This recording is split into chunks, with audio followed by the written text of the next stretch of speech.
Members, please direct your attention to the well for the swearing in of Mike Storm, the new representative for District 121.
All right, members will be at their seats. The clerk is open the roll. You may record your presence. Please rise and give your attention to Representative Bergquist, who will sing the Lord's Prayer, followed by the Pledge of Allegiance, led by Representative Kahar. Please pray with me. Our Father, which art in heaven, hallowed be thy name. Thy kingdom come, thy will be done in earth as it is in heaven. Give us this day our daily bread, and forgive us our debts as we forgive our debtors. And lead us not into temptation, but deliver us from evil. For thine is the kingdom, and the power, and the glory forever. Amen.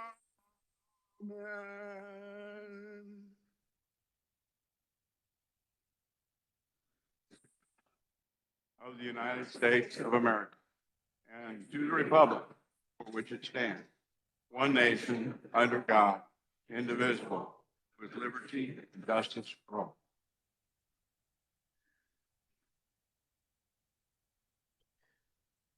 Has every member had the opportunity to record their presence?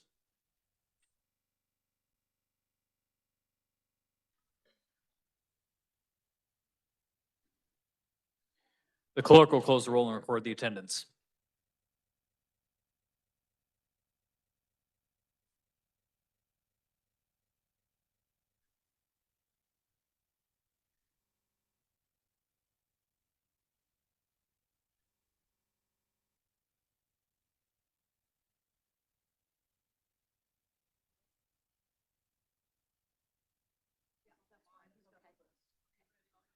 Yes.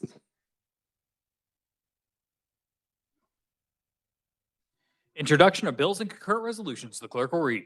House Bill number 2799 by Committee on Federal and State Affairs requested by Representative Clayton, an act concerning the legislature.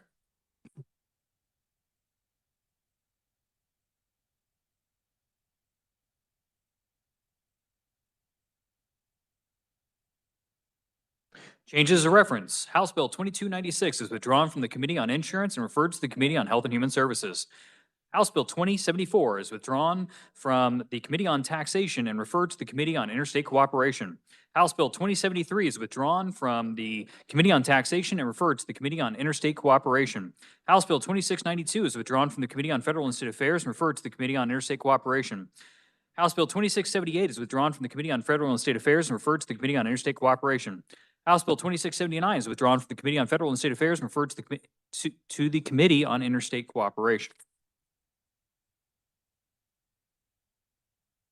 Messages from the Senate. The clerk will read. Announcing passage of House Bill 2433, House Bill 2478, and 2540. Announcing passage of sub HB 2250 as amended, HB 2413 as amended, HB 2507 as amended, HB 2568 as amended, HB 2605 as amended, HB 2652 as amended.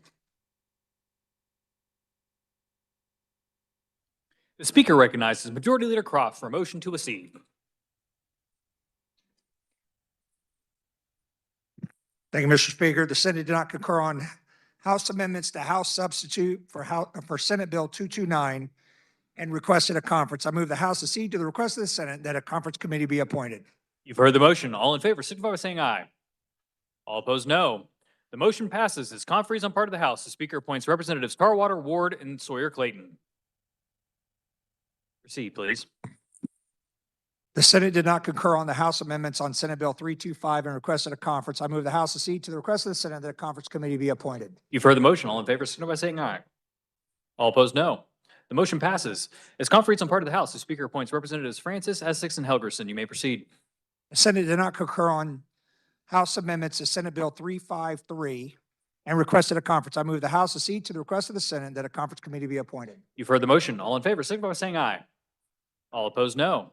The motion passes as conferees on part of the House. The Speaker appoints Representatives Francis, Essex, and Helgerson. You may proceed. The Senate did not concur on the House amendments to Senate Bill 403 and requested a conference. I move the House accede to the request of the Senate that a conference committee be appointed. You've heard the motion. All in favor, signify by saying aye.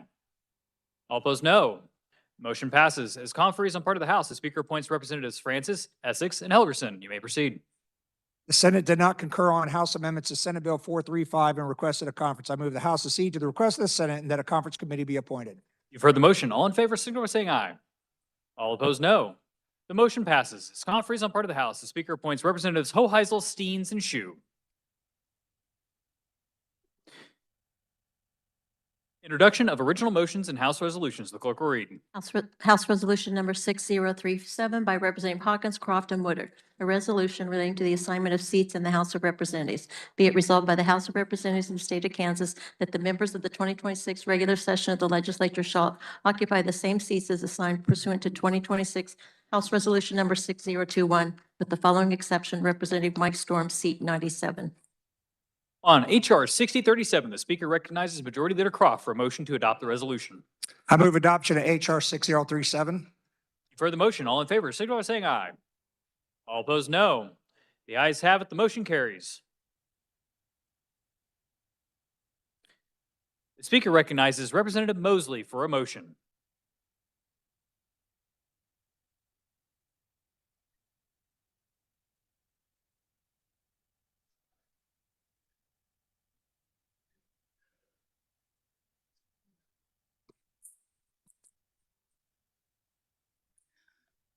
Thank you, Mr. Speaker Pro Tem. Mr. Speaker, in accordance with House Rule 1309, I move that not been reported to the House within 10 legislative days, after reference to committee, House Bill 2188 be withdrawn from Committee of Veteran and Military Families and be placed in the order of business and general orders for the reason that this bill is the Defend the Guard. It's a bipartisan legislation that compels Congress to reclaim their constitutional authority as the sole entity that can declare war. As a nation, we have not declared a war since World War II.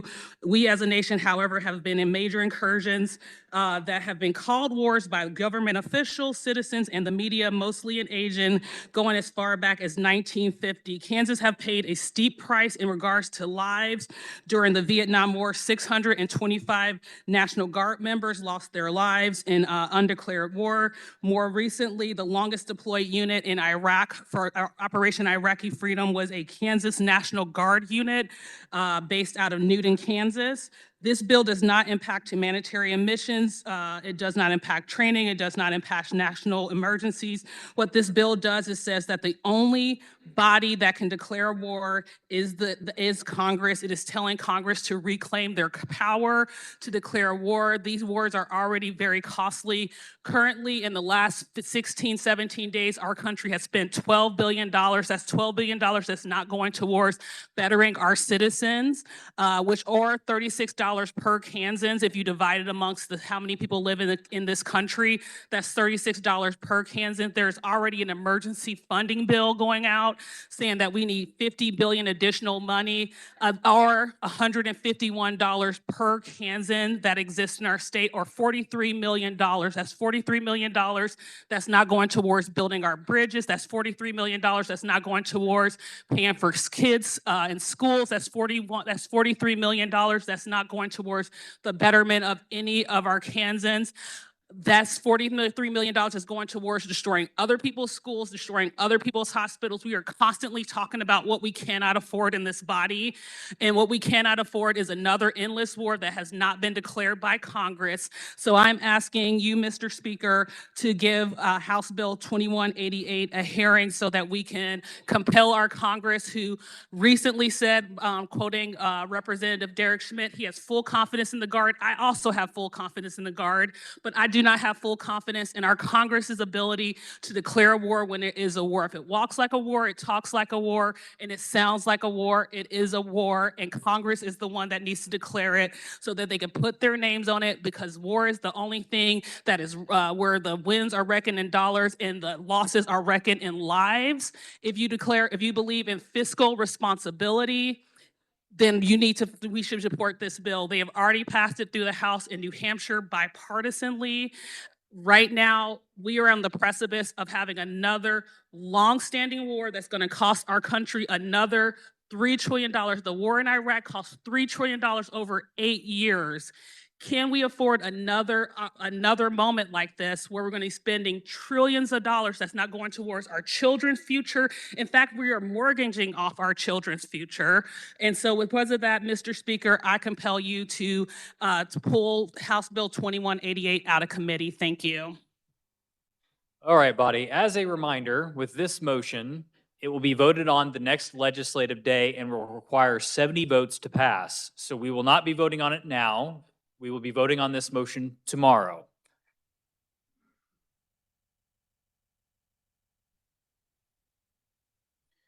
House Bill 2781 appears on the consent calendar for the third day. Is there objection?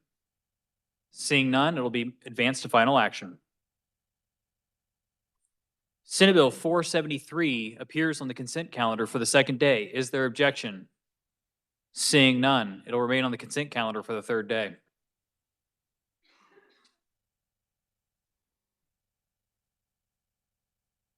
Final action on bills and concurrent resolutions, the clerk will read. House Bill 2781 by Committee on Appropriations, an act concerning the State Historical Society, authorizing the State Historical Society to acquire the junior officers' quarters at Fort Dodge and provide for the use, preservation, improvement, control, and maintenance thereof. This constitutes final action on House Bill 2781. The clerk will open the roll. You may record your vote.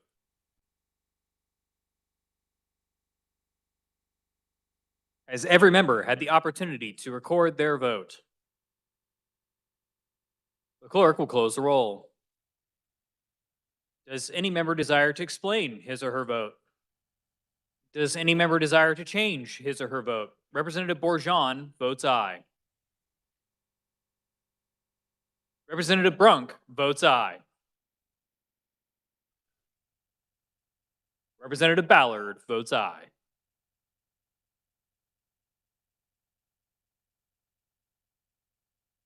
Any further changes? Seeing none. With 117 having voted in favor and 1 against the passage of House Bill 2781, the same having received a constitutional majority, the bill is hereby declared passed. The clerk will record the vote.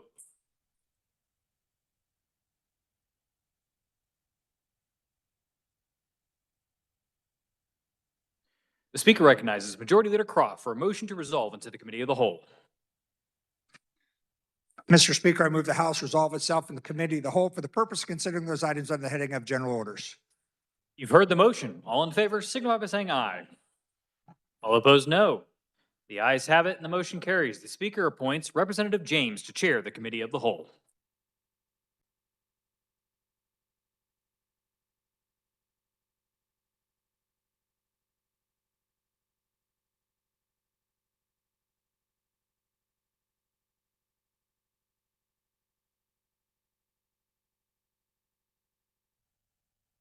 Good morning. The first item of business is Senate Bill 358. For the purpose of carrying Senate Bill 358, the chair recognizes Representative Bourgeau.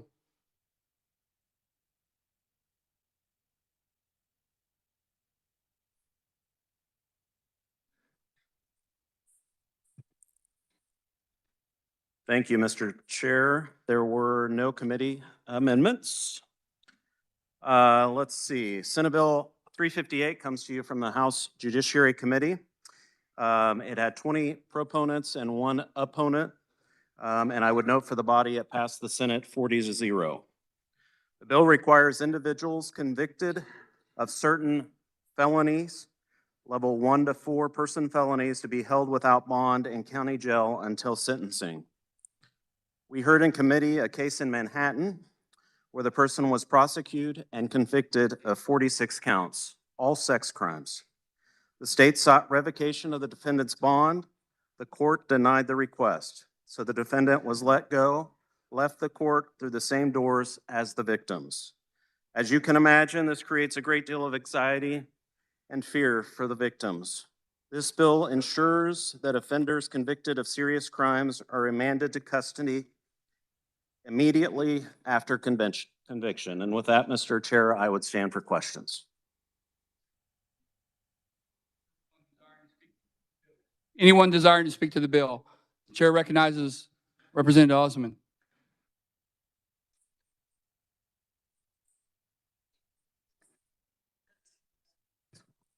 Thank you very much, Mr. Chair.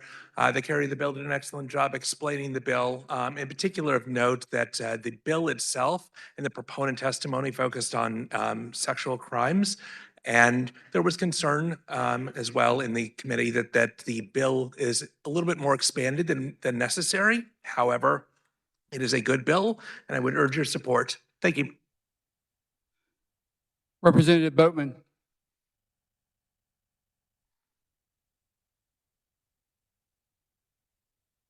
Thank you, Mr. Chair. Good morning, everyone. I do agree that this is a good bill, but I do have some concerns with how broad the bill is. As the previous speakers noted, it was a bill that was brought about because of a person who was able to commit multiple sex crimes, and then was able to go home, and that caused a lot of very reasonable fear and apprehension in that person's victims.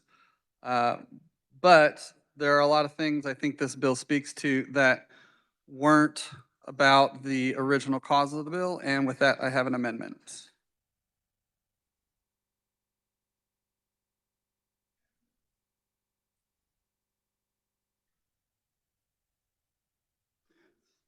The amendment appears short. You will read, clerk. I move to amend Senate Bill 358 on page 1 in line 15 by striking the comma and inserting "or" in line 17 by striking "all" after the second comma, by striking "all" in line 18, in line 19 by striking "all" before "the." You want to explain your amendment? Yes, thank you, Mr. Chair. So what this amendment does is it just strikes all of the drug offenses that are listed in the bill, and it keeps the bill to person offenses and off-grid offenses. So I think it's very important that the focus of this bill stays the focus of the bill. This bill was brought because of a person who was committing sex crimes against other people, not because of someone who was committing drug offenses. And so I think this bill is much better if it remains laser focused on what it was actually written to do. And with that, I'll stand for questions. Chair recognizes Representative Bourgeon. Thank you, Mr. Chair. I would note for the body that this same exact amendment was brought up in committee and the committee voted it down. I would consider this an unfriendly amendment. Thank you. Representative Osman.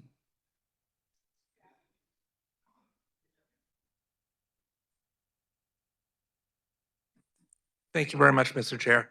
I hate to go against the previous speaker. However, this amendment was not brought in committee.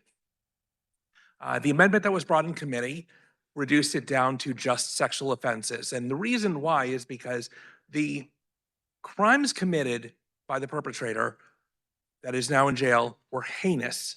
And all of the proponents of the bill spoke to those crimes. They spoke to the unfair and the re-victimization of people that when this person was let go from prison after the time of the hearing, but before actual sentencing. But the amendment that was brought in committee was just about sexual offenses. This particular amendment, so the original bill itself deals with severity levels 1 through 4 of non-drug crimes, which is greatly expanded from that. It also deals with severity level 1 and 2 of drug offenses. That is what this amendment is doing. It is not reducing it down as we tried to do in committee to sexual offenses. It is just taking out drug offenses, severity level 1 and 2 of drug offenses. And effectively what it is doing is saying that if you are convicted of a severity level 1 or 2 drug offense, there is still a time between sentencing or between the trial itself and actual sentencing. Now, again, we did not hear any proponent testimony on why this is good to have an expanded definition across such a wide swath of offenses. We heard no testimony with regards to this. And the change that this bill would do under its original form, we don't have the actual information as to what this wide-changing rule would actually do. There might be a very good reason why we have the status quo. And to change it without any proponent testimony to allow for that might be something that is going to have long-term ramifications. It will certainly have ramifications as to how we conduct criminal procedures as we move forward. So, yeah, this particular amendment does nothing to affect the reason that the proponents came forward.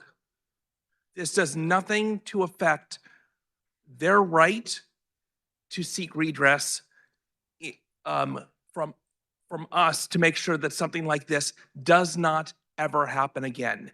This is just about those that are convicted of drug offenses. So I would urge you to support this amendment. Thank you. Representative Carmichael. Thank you, Mr. Chair. I rise in support of this amendment.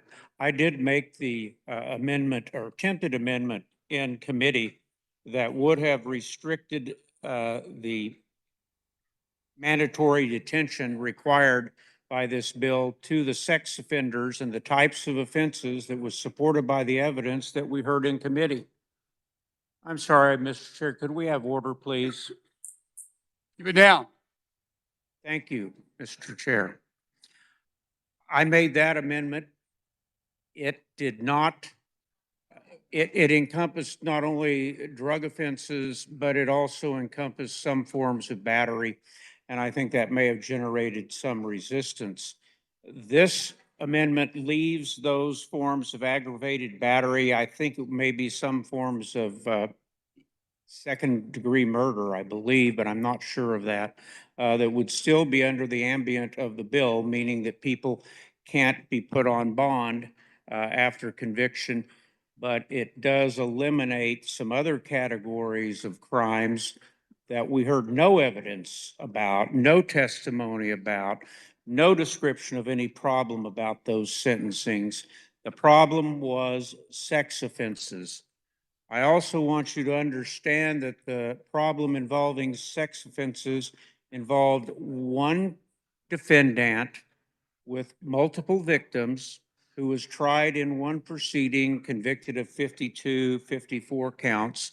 And for reasons that I don't understand, the judge released that defendant on bond pending sentencing, but the bond was revoked and he was committed to the county jail the next day. So what engendered the bill in the first place was, as far as we can tell, a one-off situation, arguably a bad use of discretion by the judge involved who corrected his error the next day. So if we need a bill, let's limit it to what the bill was about, and that was about sex offenses. So I would suggest that we adopt this amendment. That way people like me can in good conscience also vote for the bill. Thank you, Mr. Chair. Chair recognizes Representative Estes. Thank you, Mr. Chair. I appreciate the spirit of this amendment, but I have been contacted by many constituents who have voiced concern about people who are convicted and continuing to commit crimes while they are waiting for their sentencing.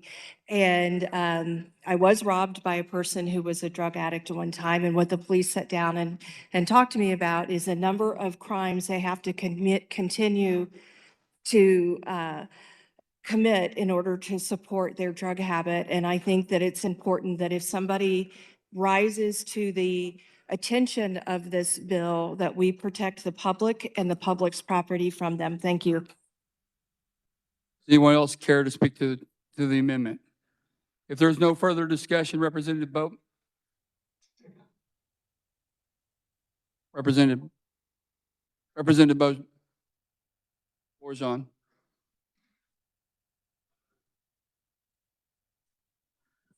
Thank you, Mr. Chair. I apologize to the body. It is a bit different than what we considered in committee, and that's why it's so difficult to deal with these amendments on the floor.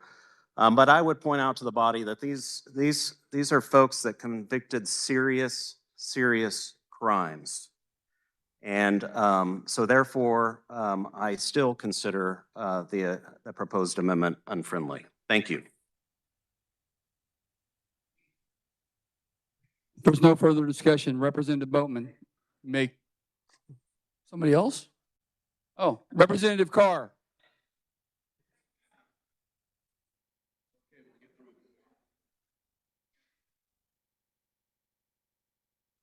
Thank you, Mr. Chair. Would the bringer of the amendment stand for a question? Yes. The previous speaker stated that, that this bill was specific to those who, and I quote, had committed serious crimes. Would you say that that's a good assessment with respect to the bill? Could you rephrase your question? Sorry. When the previous speaker spoke, he stated that the underlying bill was specific to those individuals that had committed serious crimes. And your amendment speaks to crimes. Would you say that the crimes that it speaks to would be considered serious crimes or just crimes? I would say that this bill includes serious crimes, but it goes beyond that to include less serious crimes. Thank you. That's the problem that I have with this particular bill, which causes me to rise in support of this amendment. When we get to a point where we begin to consider individuals that suffer from some sort of a substance abuse as a serious crime and not something that is actually a medical or mental health issue, then we've gone the wrong direction. I certainly support the intention of the underlying bill with respect to those crimes that would be considered serious. But in my opinion, it's a bit of overreach, quite a bit of overreach, in fact. And because of those reasons, I'll support this amendment that removes those less serious and more minor crimes, many of which could be better served by simply some sort of a mental health or some sort of substance abuse program. And I would ask that the body support this amendment as well. Thank you, Mr. Chair. Chair recognizes Representative Sleepin.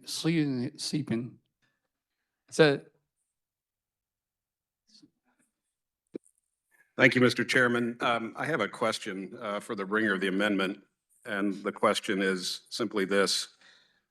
What is the difference in the prison bed estimate for the underlying bill versus what it would be if your amendment passed?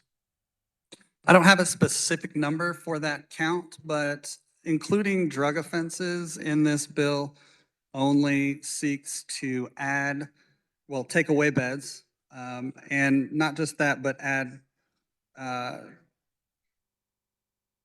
cost to the taxpayer. It costs about $150 to keep someone in county jail a day. Multiply that by an average of 45 days. So there's definitely a cost to the taxpayer. And there is already a shortage of beds in facilities in Kansas, and this would just exacerbate that problem. Thank you for that. Thank you, Mr. Chairman. I just point out, we need to understand these things before we broaden the scope of a bill. You know, we pride ourselves, I hope, in this room for not unnecessarily spending taxpayer dollars. We don't have answers to these questions. We shouldn't be expanding the base bill. The base bill, I think, is a good bill. With the amendment, without the amendment, if we can't answer the question of what this is going to cost our taxpayers, I think we have no business rejecting the amendment. So I urge you to support the amendment. Thank you. Chair recognizes Representative Meyer.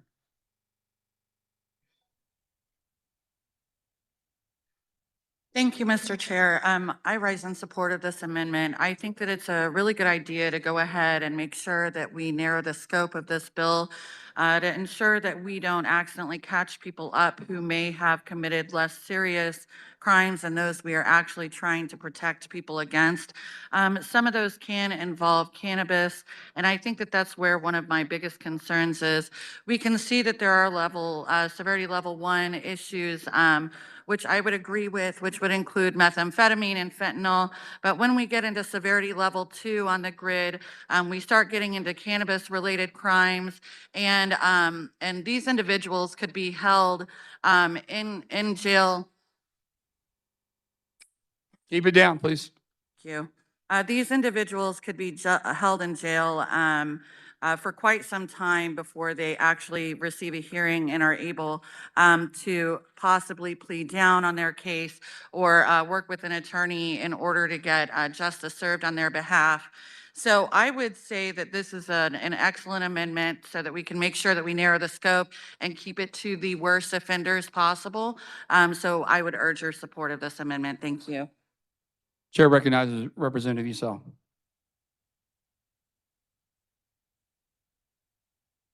Thank you, Mr. Chair. I sit on judiciary, and I apologize that I can't bring a prop up here and show you the sentencing grid line, but these are level 1, level 2 drug offenses. These are manufacturing, these are distribution. This isn't you got caught with a little something in your car one time. These are presumptive going to jail when you get sentenced crimes, and to be let out early as someone, or while you're on, waiting to be sent to jail because of the sentencing, as a previous speaker said, the odds are incredibly high they're going to go out and commit another crime in the same category, and someone else will be a victim. It's not a victimless crime that they're committing when they're out there doing these types of things. We did consider that topic in committee. It was thought through, and I just wanted to make sure that those of you who didn't get to hear the entire bill and the debate about it, that you understand that we didn't take it lightly to go ahead and include everyone. There was actually consideration of whether we should change it or not, but it was felt that this was serious enough that we needed to leave it as the bill was written. And while I don't normally commend the other body for their good work, they did vote for it 40-0 and didn't have any problems with it on the other side. Just thought I would remind us of that as well. Thank you, Mr. Chair. Chair recognizes Representative Carlin.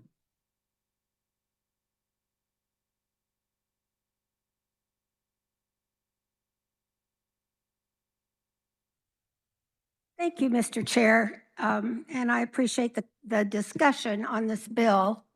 I want you to know that we spent weeks studying bills before we came up with the bill. We looked at 19 bills from other states that had done this. It seems to me, and I am the bringer of the bill. I asked Senator Titus if he would carry it in the Senate so that it was recommended by our chair that we do that so that we could get it over here and it wouldn't get lost at the end of the year. Representative Titus, Senator Titus also has constituents who are victims of the crime that we brought it about. But all of us got our heads together. It is supported by our entire Raleigh County designation, and we have all thought it through. The reason that we settled on this is because of other crimes committed and other convictions made in our region that have included an allowance to go home and maybe spend 45 days or 6 months before sentencing. This particular person was only a day, but it was only 19 women who pressed charges against this person and probably over 100 that could have. I'm going to tell you what severity level 1 drug crimes includes. Level 1 includes manufacture of methamphetamine or fentanyl-related controlled substance and distribution or possession with intent to distribution of marijuana of 450 grams, which is about a pound, but less than 30 kilograms within the school area, within school district property. So it's an unusual occurrence. Distribute or possession with intent to distribute fentanyl-related controlled substances, heroin or methamphetamine, quantity of 100 grams or more, and cultivation of a substance including more than 100 plants. Severity level 2 drug crime, which is also one of them, is a distribution or possession with intent to distribute any substance listed in subsection 1 other than marijuana, heroin, methamphetamine, a fentanyl-related controlled substance, or a drug distributed by dosage units, a quantity of 100 grams but less than 1 kilogram. So it's all been thought out, guys. We don't have to do the thinking. Distribution or possession with intent to distribute marijuana with a quantity of 25 grams, but less than 450 grams within 100,000 feet of a school. Distribution or possession with intent to distribute marijuana, quantity of 450 grams, that's 1 pound, by less than 30 kilograms, but less than 30 kilograms. The people who commit these crimes, one lives in my neighborhood. He has now been convicted, and because of his mother's health, he's been allowed to stay in the home with the ankle bracelet. But he was charged with murder for the distribution of marijuana with fentanyl. So we have other crimes in our community that we have seen. We're not here to try this case. It's been decided. And I would appreciate your no vote on this amendment. Thank you, Mr. Chair. Anyone else care to speak toward the amendment? If there's no further discussion, Representative Boatman, you may close. Thank you, Mr. Chair. I agree. Minority Report is a great movie, but we're not in a movie. And I think it's irresponsible to stand up here and say that just because someone committed a drug crime means that they're on their way to rape and murder. I'm not naive enough to think that these crimes always exist apart from each other. But using marijuana distribution as justification for someone is going to eventually rape and murder somebody, I think is irresponsible at best. So with that, I would also remind everyone that this is going to cost taxpayers money. This is going to make less beds available in county jails, which is already an issue. And again, we don't really have any fiscal note on that because the fiscal notes seem to be in short supply this session. So with that, I will close and move my amendment. Thank you. You've heard the motion by Representative Boatman to amend. All those in favor signify by saying aye. All those opposed, no. The noes appear to have it. The noes division's been called. Roll call. Roll call. 15 hands.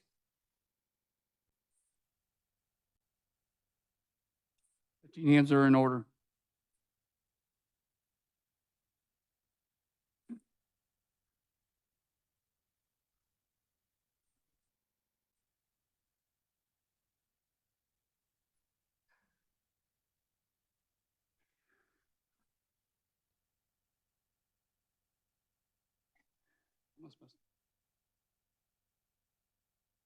Has every member had the opportunity to vote? Clerk will close the roll. Does anyone wish to change their vote?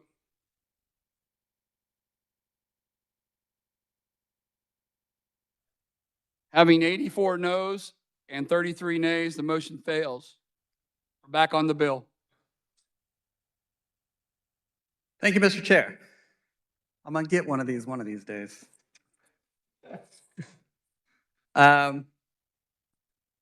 Again, I think this bill is overbroad. I don't want anybody to get the wrong impression. I absolutely believe that dangerous criminals should stay in jail and that victims deserve peace of mind. I just don't believe in using one instance as an excuse to sweep up everyone else that we think deserves to be in jail. I think we should spend the time to write a bill that specifically speaks to level 1 and level 2 severity drug crimes and bring some proponent evidence about drug crimes and not just lump it in with something else. Thank you, Mr. Speaker. Does anyone else care to speak to the bill? There's no further discussion. Representative Borzon, you may close.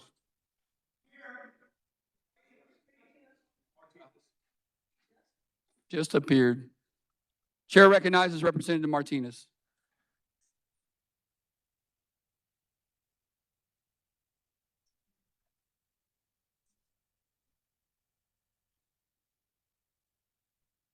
Thank you, Mr. Chair. I have a question for the bringer of the bill.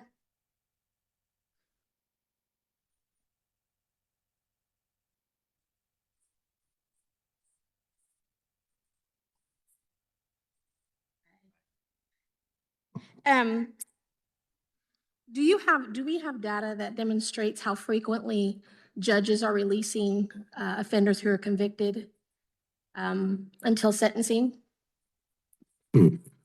I don't have that data at my fingertips, Representative. Okay, thank you. Okay, I just want to say that I fully recognize that public safety must always be a top priority. When someone is convicted of crimes within the grid mentioned in the bill, especially serious ones listed in the bill, The question of whether they should remain in custody until sentencing is an important one. A lot of those crimes, the majority of those crimes are presumptive prison anyway. And our judges already have the tools and the information necessary to make that determination. They review the facts of the case, the individual's criminal history, the nature of the offense, and the potential risk to the community. They are trained and entrusted to evaluate those factors and decide whether someone should remain detained or be released until under conditions. Every case is different. Circumstances vary and people vary, and the details matter. This is exactly why judicial discretion exists. When the legislature steps in with a blanket mandate like this, we risk removing the ability of judges to make a case-by-case decision based on the facts in front of them. Unless there is clear evidence that the current system is failing to protect the public, we should be cautious about replacing judicial judgment with a one-size-fits-all policy. For these reasons, I believe the courts should retain their discretion they already have to make these decisions. Thank you. Is there any further discussion on the bill?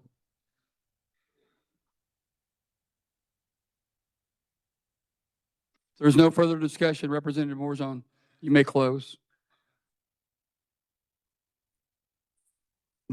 I seriously, ×3, urge the body support of this, of Senate Bill 358. And with that, Mr. Chair, I would move that when the body rises, report Senate Bill 358 favorably for passage. You have heard the motion by Representative Morzone to report Senate Bill 358 favorably.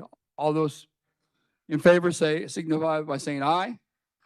All those opposed, no. Motion appears, the ayes appear to have it. The ayes do have it. Motion passes.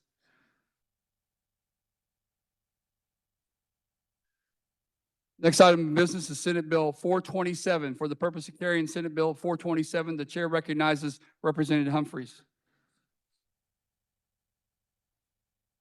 Thank you, Mr. Chair. The bill comes from House Judiciary, and there were no committee amendments. Senate Bill 427 clarifies procedures for Senate confirmation for appointments. It deals in particular with confidential information from the KBI, the background checks, where the information is stored and who is able to access that information. With this bill, it will be the appointing entity where the information is, and the chair and the vice chair of the confirmation committee will be able to view it. Otherwise, it's confidential. And the bill eliminates any distinctions that we have right now between gubernatorial and non-gubernatorial appointments. And with that, I'll stand for questions. Chair recognizes Representative Osmond.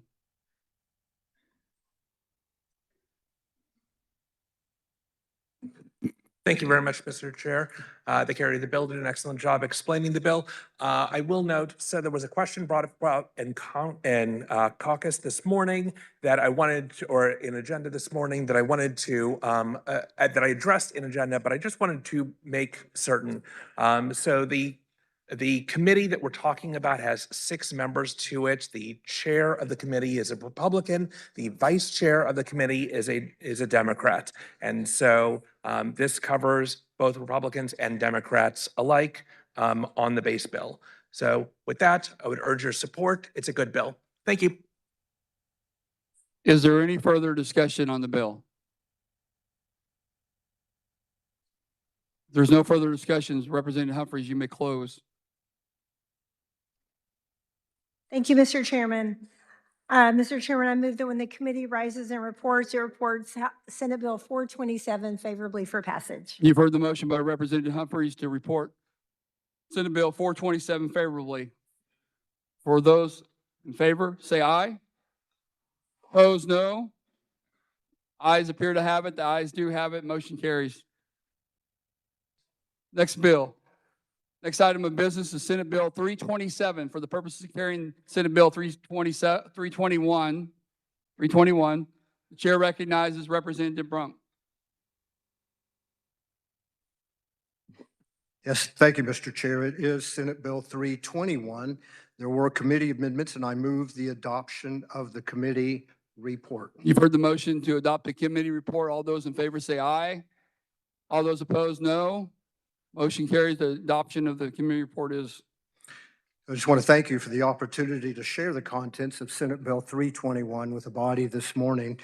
I want to acknowledge something first about what a privilege it is for all of us to be here and to do the people's work. We are honored by the citizens in our respective districts who elect us to this position.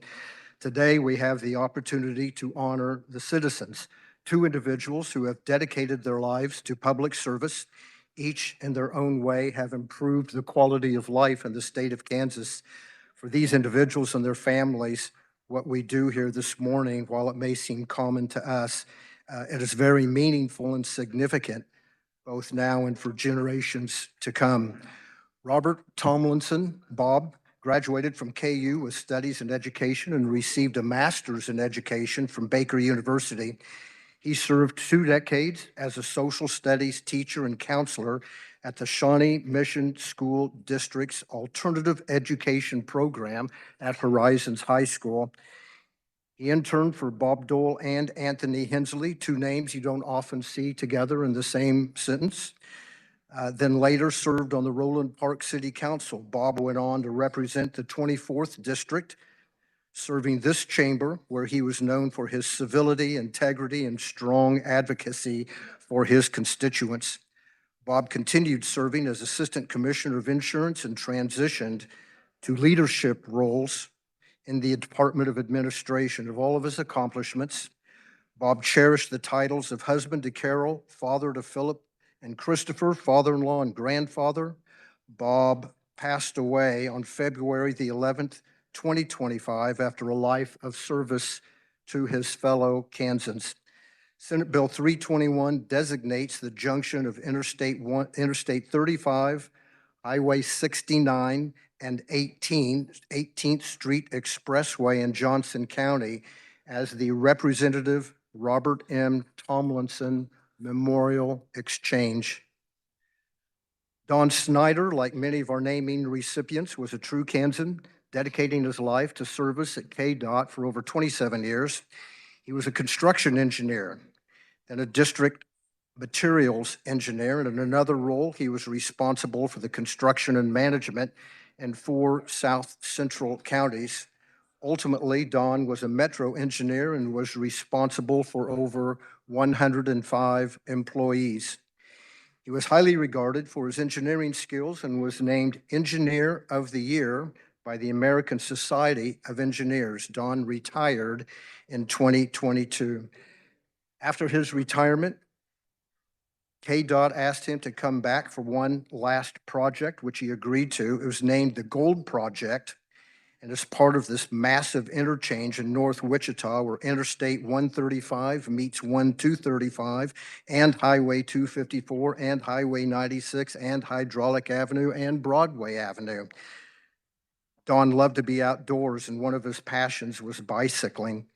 He rode his bike across Kansas from the Colorado border to Missouri at least 15 times.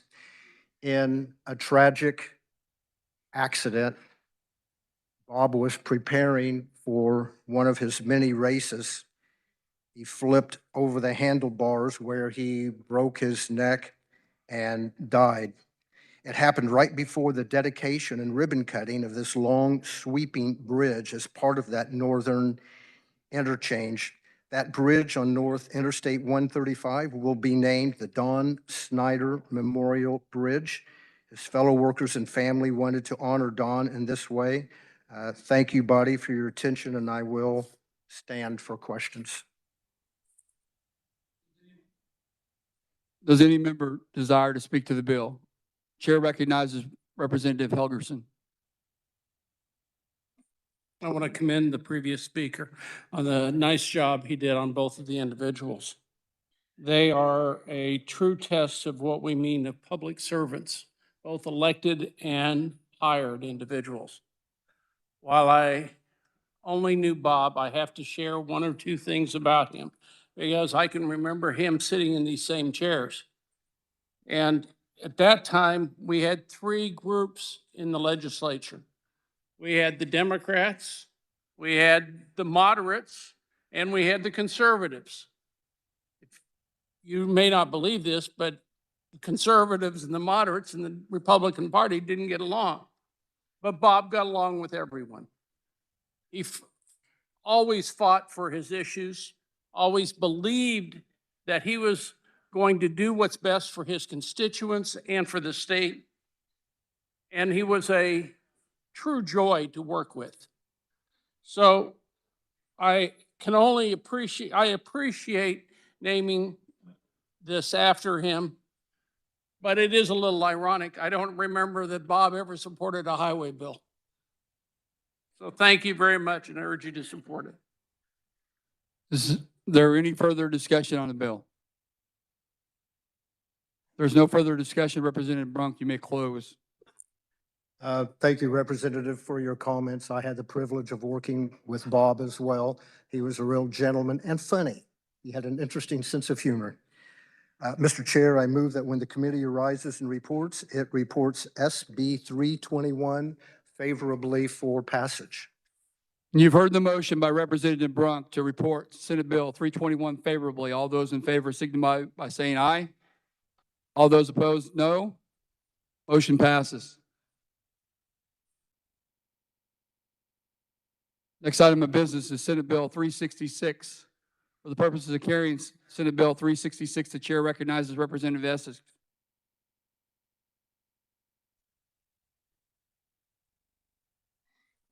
Thank you, Mr. Chair. This bill is probably familiar to you for a reason. It passed out of the House probably 3 separate times. And when it wasn't bundled with something else, we had 102 votes. So this is. Representative, you have a. Yes, I do. Thank you. Sorry about that. There was committee amendments, and I move the adoption of the committee report. You've heard the motion to adopt the committee report. All those in favor say aye. Opposed, no. Motion passes. Committee report is adopted. You may continue. Thank you, Mr. Chair. Sorry about that. But this bill is called the hands-free bill. And let me just make sure everybody understands this is about the safety of our kids. This is about the safety of our construction workers. And this specific bill, we have narrowed the scope. So hopefully it is something that everyone can support at this point.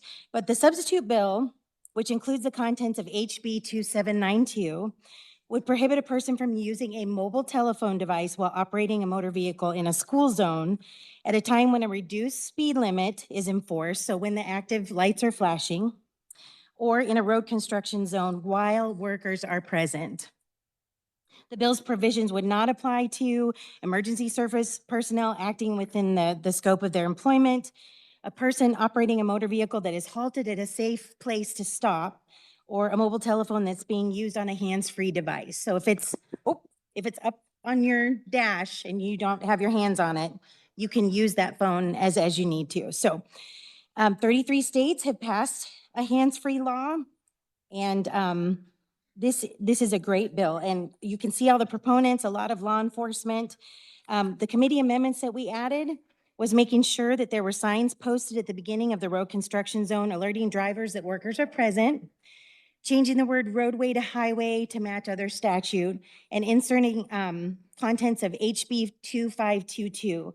And if you remember, we voted on that. That was the lighting bill to keep our construction workers safe on the side of the road. It was flashing amber, white, or green lights at all times, or flashing white and blue lights under certain conditions. So I stand for questions. Does anyone desire to speak to the bill? The chair recognizes Representative Helgerson. I urge you to support the bill. Chair recognizes Representative Louis Ruiz.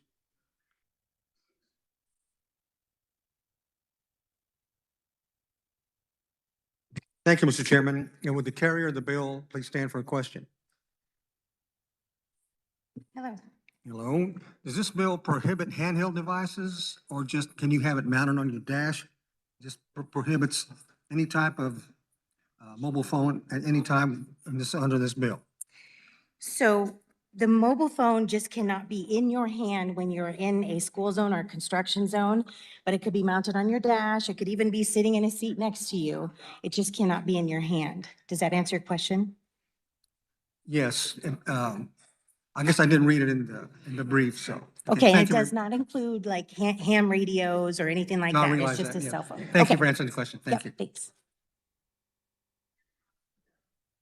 Chair recognizes Representative Mosley.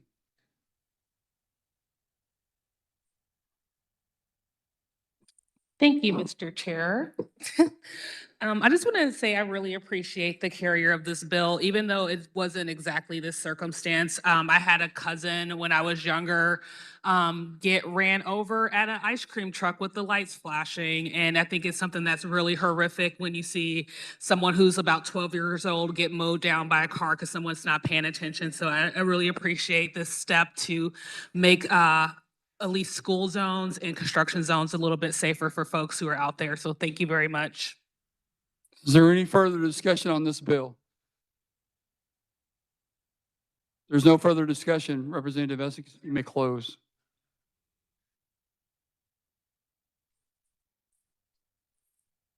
Mr. Chair, I move that when the committee rises and reports, it reports sub SB 366 favorably for passage as amended. No, favorably for passage, excuse me. You've heard the motion by Representative Essex to report Senate Bill 366 favorably.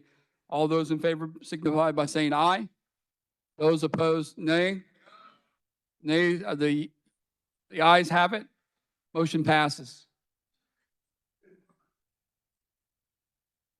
The next item of business is Senate Bill 396. For the purpose of carrying Senate Bill 396, the chair recognizes Representative Sappington. I forgot to hit my button. I apologize. Thank you, Mr. Chair. There were no committee amendments. Senate Bill 396 passed out of local government committee, and it is the reorganization of the Clearwater Cemetery District. So this bill would authorize the Board of Trustees in the Clearwater Cemetery District to reorganize, and it would consolidate and remove the Board of Trustees from 5 members down to 3, as they're going to carve out and exclude the Ohio Township in Sedgwick County. There were 2 proponents, a representative from the Ohio Township Board and then the mayor of Clearwater. They testified that 1/2 of the residents in Ohio Township were being taxed to no benefit, so this would reduce their tax burden. And the city of Clearwater has agreed to assume any minor continual maintenance costs on this. There were no opponents, no opponent testimony, and no neutral testimony. And with that, I would stand for questions. Anyone desiring to speak to the bill, the chair recognizes Representative Essex. Okay, turn your light off. Chair recognizes Representative Featherston. Thank you, Mr. Chair. The carrier did a good job explaining the bill. It's a compromise bill from one we had a couple years ago, and I would encourage you to support it. Is there any further discussion on the bill? There's no further discussion. Representative Sappington, you may close. Mr. Chair, I move that when the committee rises and reports, it reports SB 396 favorably for passage, and we can lay this issue to rest. You've heard the motion by Representative Sappington to report Senate Bill 396 favorably. All those in favor signify by saying aye. Those opposed, nay. Ayes have it. Motion passes. The next item of business is Senate Bill 361. For the purpose of carrying Senate Bill 361, the chair recognizes Representative Fishney.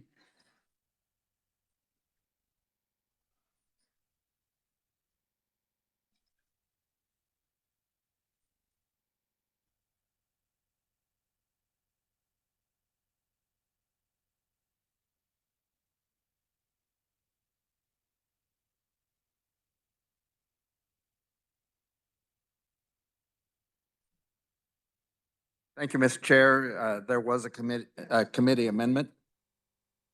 I move the adoption of the committee report. You've heard the motion to adopt the committee report. All those in favor say aye.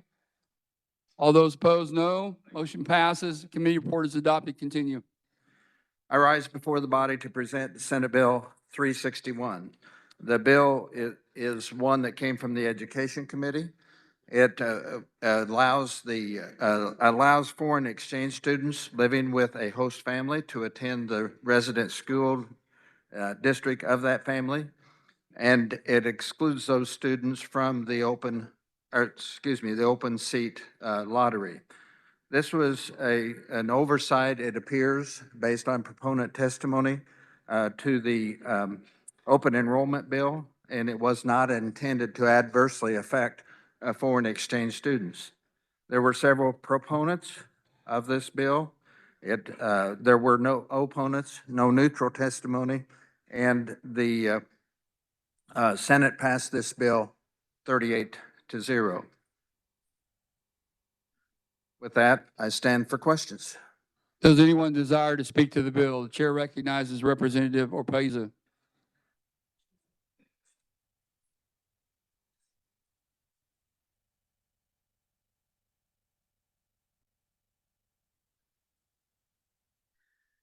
Thank you, Mr. Chair. I have one quick question for the carriers bill. Sure. Okay, so my question is when you do this foreign exchange program, do you automatically have to get permission from the school? I'm not quite following the question. What do you mean automatically? So if you're, as a family accepting a foreign exchange student, don't you have to notify people that you're accepting a foreign exchange student, like the school board? Are there no? Not to my knowledge, but let me verify that. Okay.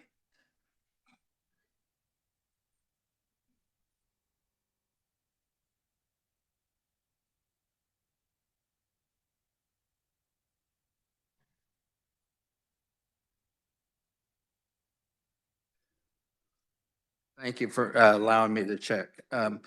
No, the student is automatically accepted. There's no open seat policy for that student. Okay, so there's no notification. All right, great. Thank you. Appreciate the answering the question. Okay, and with that, I have an amendment. I have one.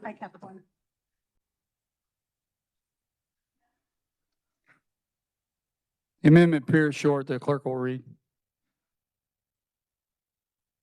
I move to amend SB 361 as amended by House Committee on page 3 in line 1 after 6 by inserting any non-resident student who has a parent or person acting as a parent employed as a healthcare provider as defined in KSA 65-4915, and amendments thereto or a first responder as defined in KSA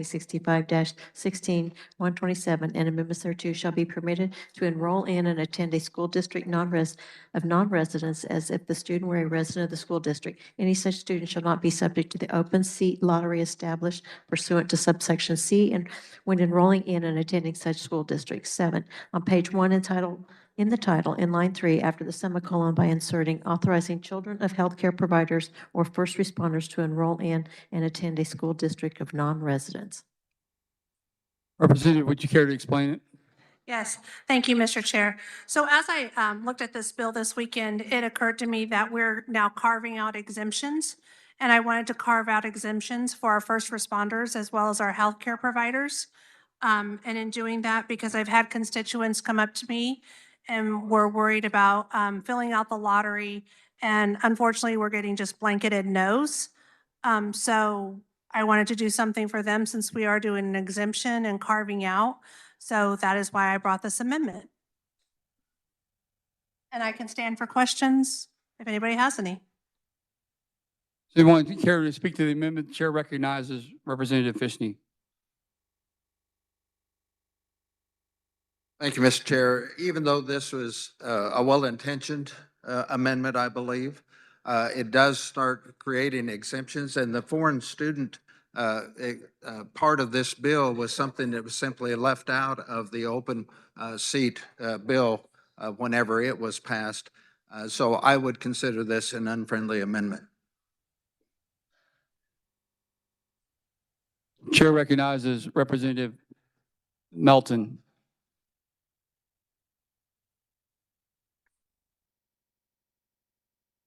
Thank you, Mr. Chair. I think this amendment supports our public safety and healthcare workforce. I urge your support. Chair recognizes Representative Estes. Thank you, Mr. Chair. I just want to clarify a couple of things. The status quo with foreign exchange students, and it's been this way for many, many decades, has been that they come to America, they show up at a host family's house, They are then therefore considered a resident. When we did the open enrollment bill a few years ago, a few districts said, hey, we're confused. So the underlying bill just adds clarity that they are not part of the open enrollment program. And part of the reason for that is also the reason that I would say I appreciate the spirit of the amendment, but it would add a complicating factor in that most of these students arrive after that lottery has already occurred.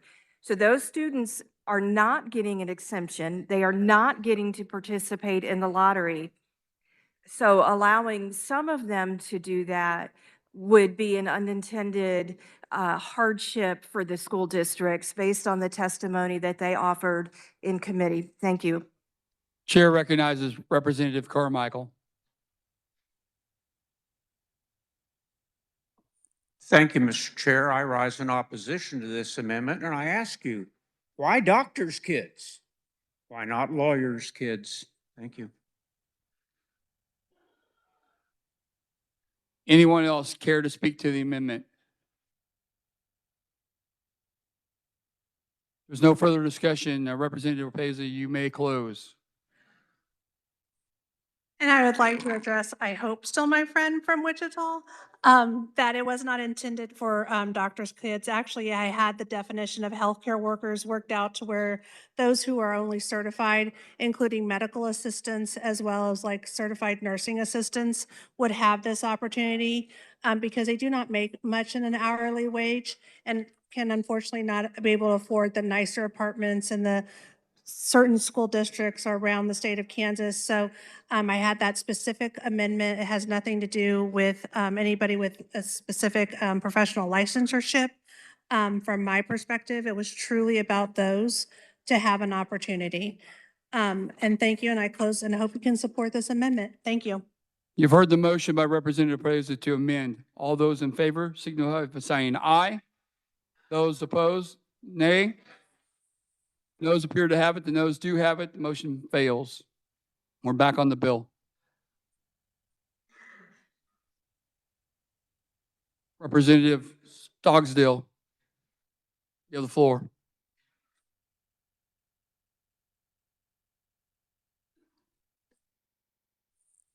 Thank you, Mr. Chair.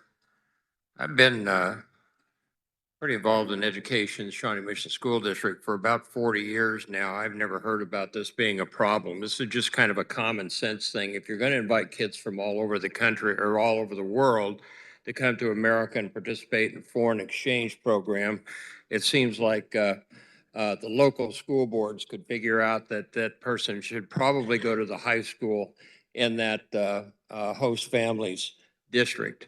I think this, again, is legislative overreach. We don't really need this. This is a perfect example of local control. And if we decide to pass this, I mean, my goodness, what's next? Recesses? Thank you, Mr. Chair. Representative Opeza.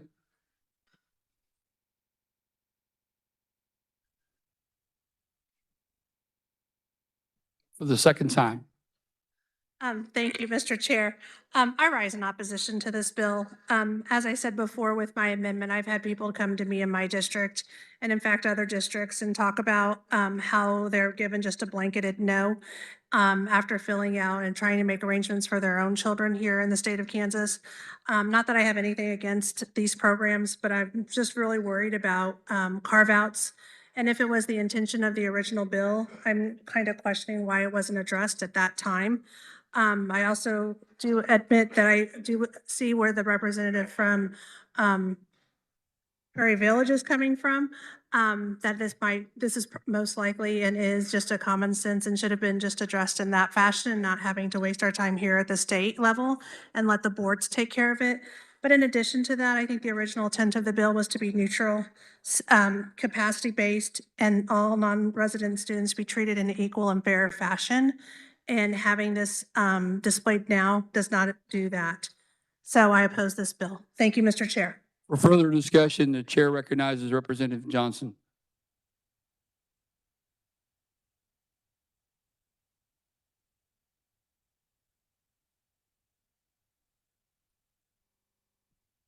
Thank you, Mr. Chair. As a senior in high school, I had the wonderful experience of spending a year with the Turkish exchange student. It was one of the most valuable and learning experiences of my entire life, lifelong friends. And so I urge your support. Thank you, Mr. Chair. Any further discussion on the bill? There's no further discussion. Representative Fishney, you may close. Thank you, Mr. Chair. I just want to highlight one thing as I close, that I agree with the minority leader of minority member of the committee on education in local control. And this part of the bill that's been added talks about may enroll and shall, doesn't say they shall enroll. It says they may, and subject to the host parents' residency. So with that, Mr. Chair, I move that when the body rises to report, it reports Senate Bill 361 favorably for passage. You've heard the motion by Representative Fishney to report Senate Bill 361 favorably. All those in favor say aye. All those opposed, nay. Ayes appear to have it. Ayes do have it. The motion passes. Next item of business, Senate Bill 382. For the purpose of carrying Senate Bill 382, the chair recognizes Representative Brantley.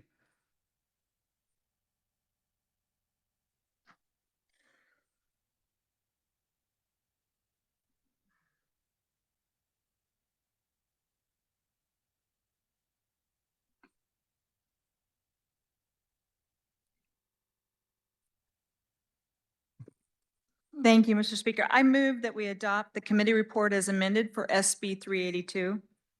You've heard the motion to adopt the committee report. All those in favor say aye. Opposed, no. Ayes have it. Committee report is adopted. You may continue. Thank you, Mr. Speaker. Colleagues, I rise in support of Senate Bill 382 as amended, brought to us from the Senate Education Committee and passed unanimously 38-0.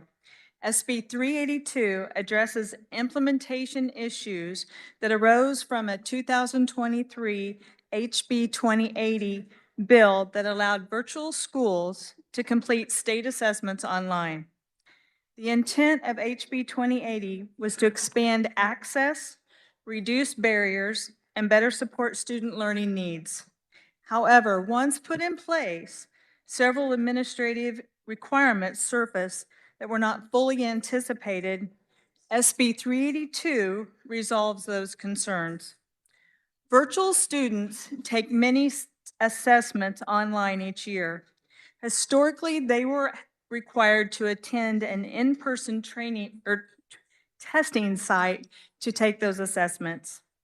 For many students enrolled in virtual schools, they had specific academic, medical, or personal reasons, and this requirement created unnecessary challenges.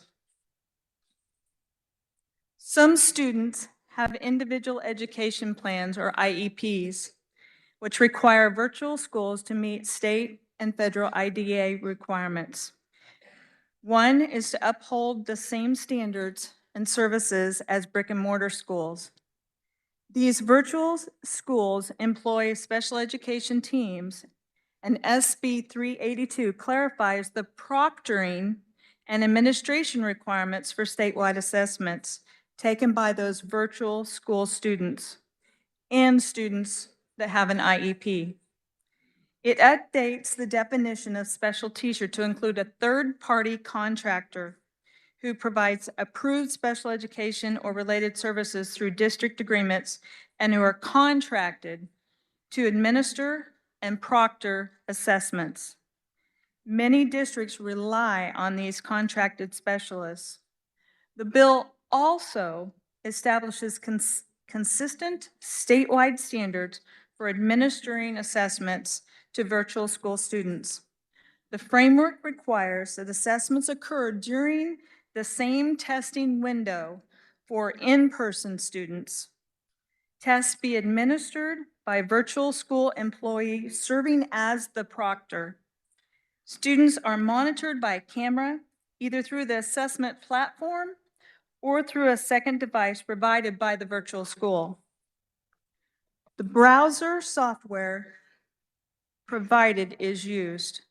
Proctor-student ratio cannot exceed 10:1, and that is done within the platform.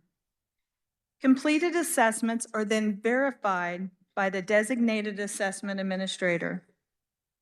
The Kansas Department of Education then monitors those virtual assessments just as they would in-person testing. SB 382 ensures clarity, consistency, and compliance for statewide assessments taken in a virtual setting. It provides clear guidelines for who may proctor assessments and outlines those who assessments must be delivered to. Mr. Speaker, I stand for questions on SB 382. Does any member desire to speak to the bill? The chair recognizes Representative Stogsdill.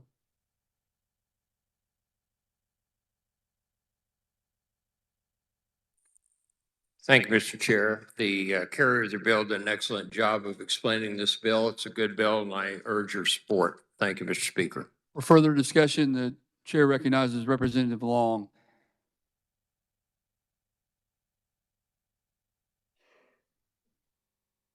Thank you, Mr. Chairman.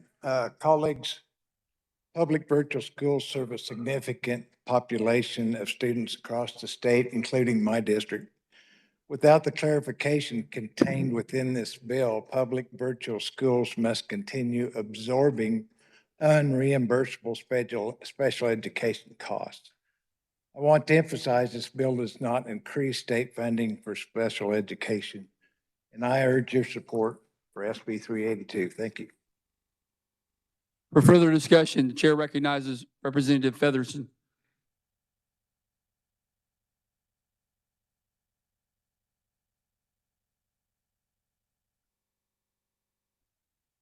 Thank you, Mr. Chair. I'm torn about this bill because I do support the testing portion, but I think it's important that we know that it was pointed out to us at least twice in committee. This bill will not solve the special education reimbursement problem. It's a matter of contract, not a matter of state policy. So it would be better if these virtual schools figured out how to write their contract properly so they could be reimbursed properly.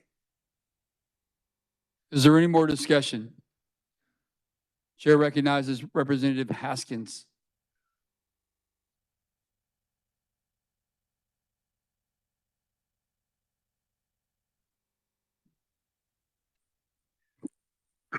Thank you, Mr. Chair. For some of you, you might recall I was on the Education Committee my first term, and I was against this bill because it was a flawed policy. It had too many specifics that weren't relevant, and it didn't address holistically what this current one is addressing. I still feel that there needs to be a higher standard, that there should be a second exam for these students. I'm not sure if that's included in this because you still do not know what is actually happening in the rooms after you are, even though they're being proctored. However, this is an improved bill, and I just wanted to comment on that since I spoke against it last time. Thank you. Is there any further discussion on the bill? There is no further discussion. Representative Brantley, you may close.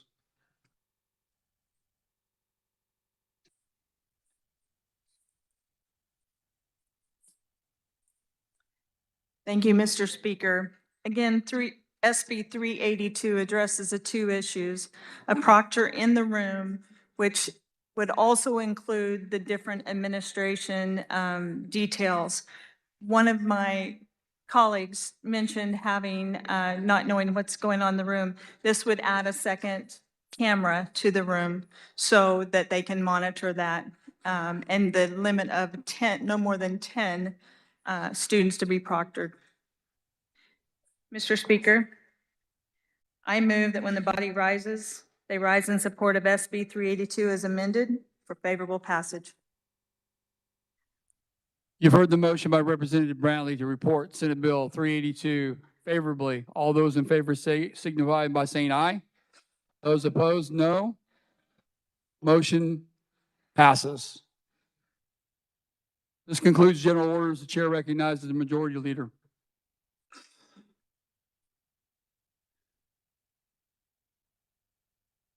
Mr. Chair, I move we rise and report. You've heard the motion to rise and report. All those in favor say aye. Opposed, no. Motion passes.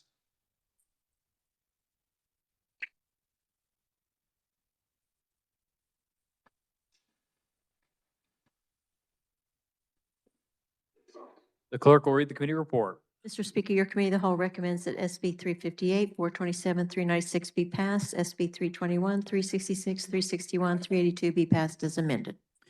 Speaker recognizes Representative James to adopt the committee of the whole report. Mr. Speaker, I move that we adopt the committee report. For the motion, all in favor, signify by saying aye. All opposed, no. The ayes have it. The committee report is adopted. Reports to standing committees. The clerk will read.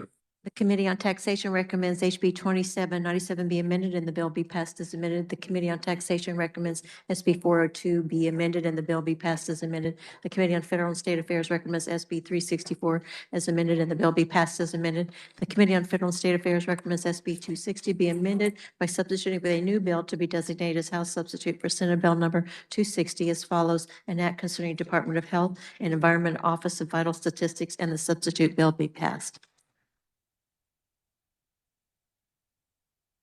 Are there announcements? Representative Van Houten will replace Representative Adam Smith as a member of the House Committee on Taxation for the week of March 16th. This appointment will expire at the end of the week. Representative Hoheisel will become the vice chair of the House Committee on Taxation for the week of March 16th, and the appointment will expire at the end of the week. Representative Hoffman is to replace Representative Sweeley on the House Committee on Higher Education Budget on Monday, March 16th. This appointment will expire at the end of the day. Representative Laura Williams is to replace Representative Sanders on the House Committee on Federal and State Affairs on Tuesday, March 17th. This appointment will expire at the end of the day on March 17th. Representative Humphreys is to sit on the House Committee on Federal and State Affairs on Tuesday, March 17th. The appointment will expire at the end of the day on March 17th. Representative McDonald replaces Representative Sawyer on the House Committee on Higher Education Budget on Monday, March 16th. The appointment will expire at the end of the day. Representative Hoy replaces Representative Sawyer Clayton on the House Committee on Taxation on Monday, March 16th. The appointment will expire at the end of the day. The Speaker recognizes Representative Wassinger.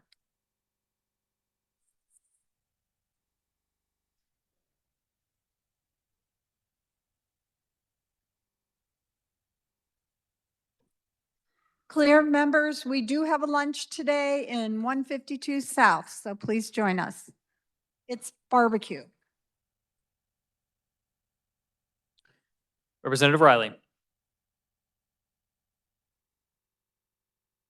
Thank you, Mr. Speaker. So for those that enjoy St. Patrick's Day being tomorrow, I have back on my desk some St. Patrick's Day pins. And so if you didn't get keep yours from last year, there's some more back there. You can pick it up for tomorrow. Thank you. Representative Stogsdill.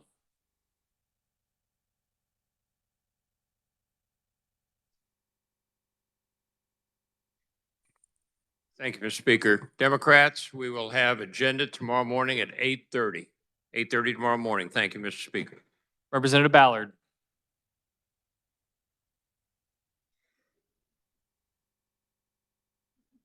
Thank you, Mr. Chair. Also, for Democrats, just a reminder, we will have first termers dinner this evening at 6 p.m. Just a reminder. Thank you, Mr. Speaker. Representative Helgerson.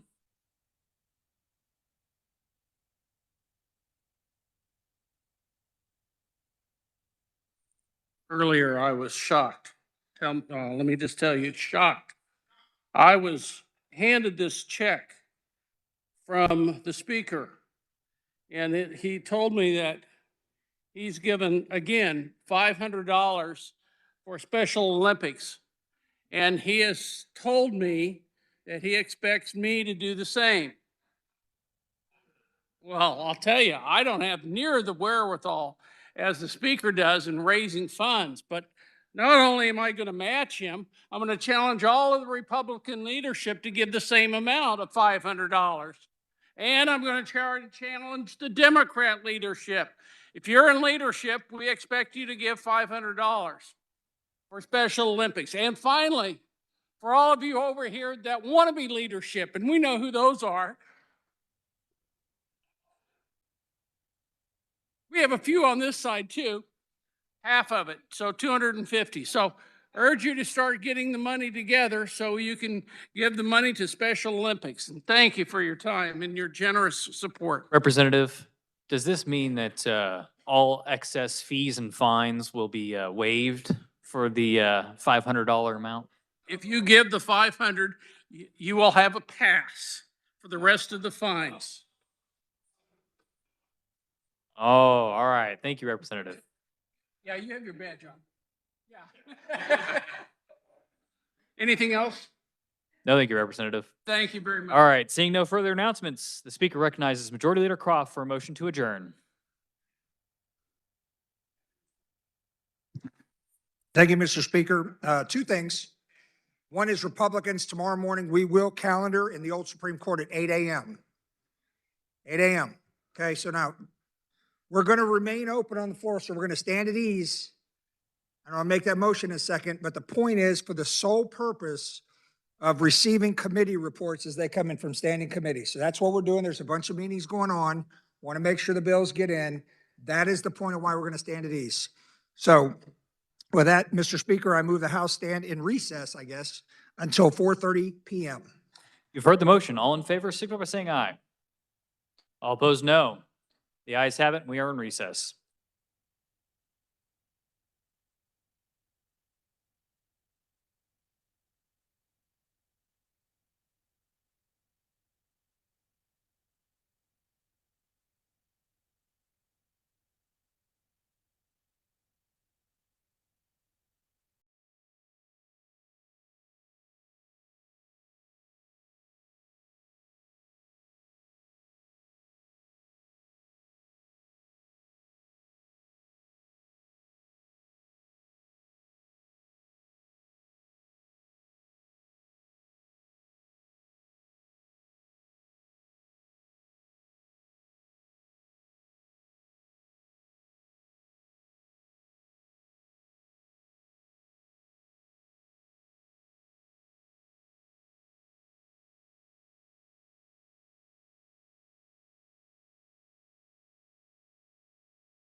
The House will be in order.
Reports of standing committees, the clerk will read once they have it ready. Okay. The Committee on Higher Education Budget recommends House Bill 2798 be amended by substituting with a new bill to be designated a substitute for House Bill number 2798 as follows: an act concerning post-secondary education, and the substitute bill be passed. Announcements. Representative Melton replaces Representative Sawyer Clayton on the House Committee on Federal and State Affairs on Tuesday, March 17th. This appointment will expire at the end of the day on Tuesday. Representative Susan Ruiz will replace Representative Mary Lynn Poskin on the House Committee on Federal and State Affairs on Tuesday, March 17th. The appointment will expire at the end of the day on Tuesday. Any further announcements? Seeing none, the Speaker recognizes Majority Leader Crawford. Motion to adjourn. I do have an announcement on GO. Good. Mr. Speaker, in accordance with House Rule 1502, posting of sequence for the succeeding day, the following bills will appear on the calendar of the heading of General Orders for March 17th. Ready? Okay. House Bill 2798. House Bill 2368. House Bill 2793. Good to go? Just repeat. House Bill 2798, House Bill 2368, and House Bill 2793. Good. Okay, Republicans, again, reminder, we will calendar tomorrow morning in the Old Supreme Court at 8 a.m. Mr. Speaker, I move the House adjourn until Tuesday, March 17th at 11 a.m. You've heard the motion. All in favor, signal by saying aye. All opposed, no. The ayes have it. We are adjourned.